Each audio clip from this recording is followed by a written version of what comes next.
Part 89. Di ruang kerjanya Kenzo mengambil minumannya. "Kenapa memintaku dengan permintaan yang gila?" gumam Kenzo sambil mengacak-acak rambutnya sendiri. "Apa aku tidak berarti bagimu sehingga kau menyuruhku dekat dengan wanita lain?" gumam Kenzo dalam hati. Tengah malam Kenzo kembali ke kamarnya. Dilihatnya Naira masih duduk di atas kasur sambil membaca novel. Kenzo langsung ke kamar mandi. Setelah selesai mandi, Kenzo langsung naik ke atas kasur, menarik selimutnya membelakangi Naira. Naira yang sedari tadi menunggu Kenzo untuk meneruskan pembicaraan yang tadi tertunda, hanya menghela nafasnya. Menarik selimut kemudian tidur menghadap tubuh Kenzo. Pagi harinya, Naira pun tidak mendapati Kenzo di sisinya. "Sepertinya Kenzo berangkat pagi-pagi sekali," ujar Naira. "Aku tahu permintaanku ini sangat keterlaluan, tapi ini kulakukan demi kebaikan semuanya," gumam Naira lirih. Jika Alexa mampu mengembalikan cinta Kenzo kepadanya secara tidak langsung, maka Naira akan terbebas dari Kenzo. Walaupun hatinya nanti sakit, tapi lebih baik terjadi sekarang daripada nanti saat cinta Naira sudah terlalu dalam. Itu jauh akan lebih menyakitkan. Di perusahaan Kenzo. "Tuan, Nona Alexa meminta ingin bertemu," ujar Jimmy. Kenzo hanya diam, mengibaskan tangannya ke arah Jimmy. Jimmy pun memahami tuannya tidak mau bertemu dengan Alexa. Jimmy pun menelepon bagian resepsionis agar tidak mengizinkan Alexa bertemu dengan Tuan Kenzo. "Maaf Nona, Tuan Kenzo sedang sibuk dan tidak bisa diganggu," ujar resepsionis kepada Alexa. Alexa pun hanya diam, lalu meninggalkan perusahaan Kenzo dengan hati yang terluka. "Bahkan sekarang Kenzo tidak mau melihatku," gumam Alexa dalam hati. Alexa pun menuju taman kota.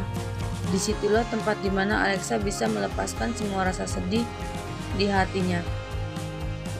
Alexa duduk dengan tatapan kosong, melihat ke arah depan. "Hai Nona cantik, akhirnya kita bertemu lagi," suara seorang pria yang tak asing di telinganya.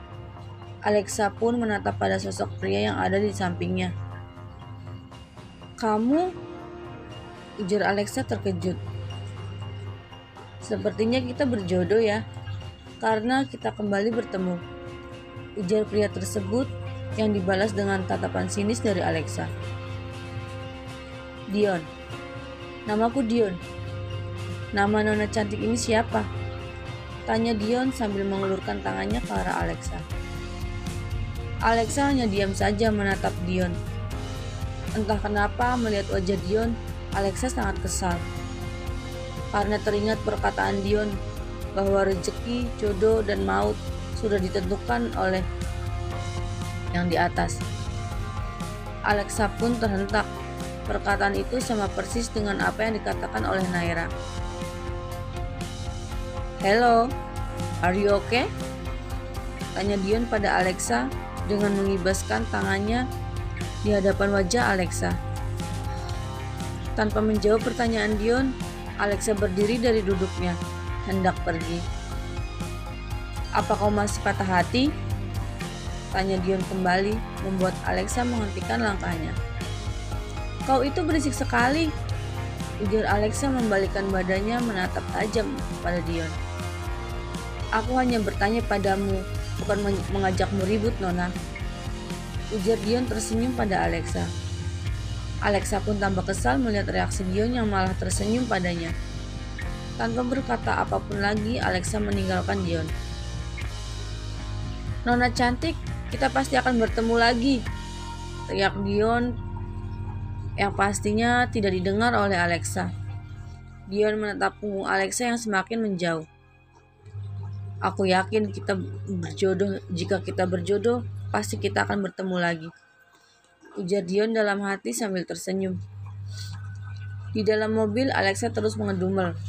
"Dasar pria aneh," ujar Alexa menghela nafasnya. Aku harap ini pertemuan terakhirku dengan pria aneh itu, ujar Alexa dengan sebal. Alexa mengingat kembali wajah Kenzo, pria yang dicintainya. Kenzo, aku yakin cepat atau lambat cintamu pasti bisa kudapatkan kembali, gumam Alexa dengan Naira yang sedang di kamarnya berdiri di atas balkon rumahnya menatap ke seberangan arah. Naira pun mengambil ponselnya, menelpon sahabatnya yang tak lain adalah Novi. Nov, lo lagi sibuk nggak? Tanya Naira. Gue lagi off nih, kenapa? Lo mau ngajak gue jalan-jalan lagi ya? Novi tertawa ringan di ujung seberang sana. Gue nggak bisa keluar, ujar Naira menghela nafasnya. Loh, emangnya lo lagi kenapa? Lo lagi dihukum sama Tuan Kenzo? Tanya Novi. Gue gak kenapa-napa, gue mau curhat nih, ujar Naira. Naira langsung menceritakan semuanya pada Novi tentang Alexa dan permintaannya pada Kenzo. What? Lo gila ya, Nay? Masa lo nyuruh laki lo buat deket sama perempuan lain? Kokik Novi. Gue cuma mau ngasih kesempatan pada Alexa, ujar Naira pada Novi. Tujuan lo bukan cuma ngasih kesempatan pada Alexa, tapi lo lagi cari kesempatan buat pergi dari Tuan Kenzo kan? Tanya Novi dengan serius. Naira menghela nafasnya. Lo udah tahu jawabannya, Nov. Lo tuh kenapa sih, Nay? Tuan Kenzo kurang apa sama lo? Dia tampan, gagah, kaya lagi. Lo mau cari yang gimana lagi? Cecar Novi. Entahlah Nov, bagi gue, cinta Kenzo terlalu sempurna. Saking sempurnanya, cinta itu mengikat gue sehingga gue sulit bernafas. Gue kehilangan jati diri gue, Nov. Lirih Naira. Emang lo gak cinta sama Tuan Kenzo? Tanya Novi. Cinta? Terlalu munafik jika gue bilang gak cinta sama Kenzo, ujar Naira. Tapi karena cinta ini belum terlalu dalam, gue mau melepaskan semuanya. Gue mau Alexa menemukan cintanya. Gue mendapatkan kebebasan dari Tuan Kenzo. Naira pun tidak bisa melanjutkan kata-katanya. Dan Kenzo akan kehilangan cintanya, ujar Novi membuat Naira terkejut. Asal lo tahu, Nay, lo tuh bukan perempuan lemah. Gue yakin lo bisa menemukan jalan keluar dari masalah yang lo hadapin. Ingat, Nay, jangan pernah takut untuk mencintai seseorang hanya karena lo takut kehilangannya, ujar Novi. Naira pun hanya terdiam mematikan ponselnya. Kenapa akhir-akhir ini gue jadi melo gini ya? Gumam Naira dalam hati. 3 hari kemudian, Kenzo dan Naira masih saling diam, tidak mau berbicara. Kenzo pulang ke mansionnya di tengah malam saat Naira tertidur, dan berangkat di pagi hari saat Naira belum terbangun. Kenzo berharap dengan sikapnya itu Naira akan melupakan permintaannya. Tapi yang didapat oleh Kenzo justru sikap Naira tidak berubah. Jujur di dalam hatinya Kenzo sangat merindukan Naira. Ingin sekali Kenzo mencium dan memeluk Naira. Shit! Umpat Kenzo dengan sangat frustasi. Karena Naira setiap hari datang ke perusahaannya berusaha menemuinya, sementara Naira masih dengan sikapnya yang membuat Kenzo dimuringan di tiap hari. Kenzo pun akhirnya memilih untuk pulang ke mansionnya karena rasa rindunya sudah tidak bisa ia tahan. Kenzo merindukan senyum di wajah Naira, segala celotehannya yang kadang membuat Kenzo kesal sekaligus tertawa. Kenzo melihat Naira sedang duduk di atas sofa kamarnya yang sedang menonton televisi. Tanpa banyak bicara, Kenzo menarik Naira dan memeluk tubuh Naira dengan sangat kencang.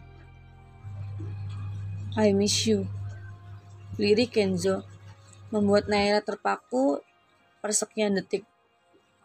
Naira pun langsung membalas pelukan Kenzo. Jujur saja, Naira pun sangat merindukan Kenzo si beruang kutub. Aku akan mengabulkan permintaanmu, ujar Kenzo yang membuat Naira tersentak. Apa kau senang? Tanya Kenzo menatap mata Naira. Naira pun hanya menganggukkan kepalanya. Ada rasa sesak di dadanya. Ayolah, Nay, bukankah ini yang kau minta? Tapi kenapa rasanya sakit sekali? Gumam Naira dalam hati, membuatnya meneteskan air matanya. Hei, kenapa kau menangis? Aku janji akan mengabulkan permintaanmu, ujar Kenzo menghapus air mata Naira. Aku menangis karena bahagia. Akhirnya kamu mau berbicara lagi denganku. Aku sangat merindukanmu, Kenzo, ucap Naira memeluk tubuh Kenzo.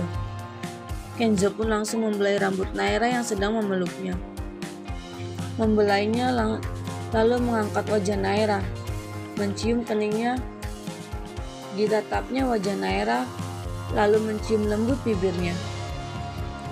Ciuman itu menuntut lebih dalam, dan akhirnya hasrat yang sudah tak terbendung dengan segala kerinduan terlepaskan sudah. Kenzo menatap wajah Naira yang sedang tertidur pulas di pelukannya. Ditariknya selimut agar bisa menutup tubuh polos Naira. Kenzo kembali mengingat bagaimana tadi Naira sangat agresif. Hal yang tidak pernah Naira lakukan selama mereka bercinta. Naira begitu aktif membalas setiap yang Kenzo lakukan pada tubuh Naira. Desahannya pun sangatlah berbeda.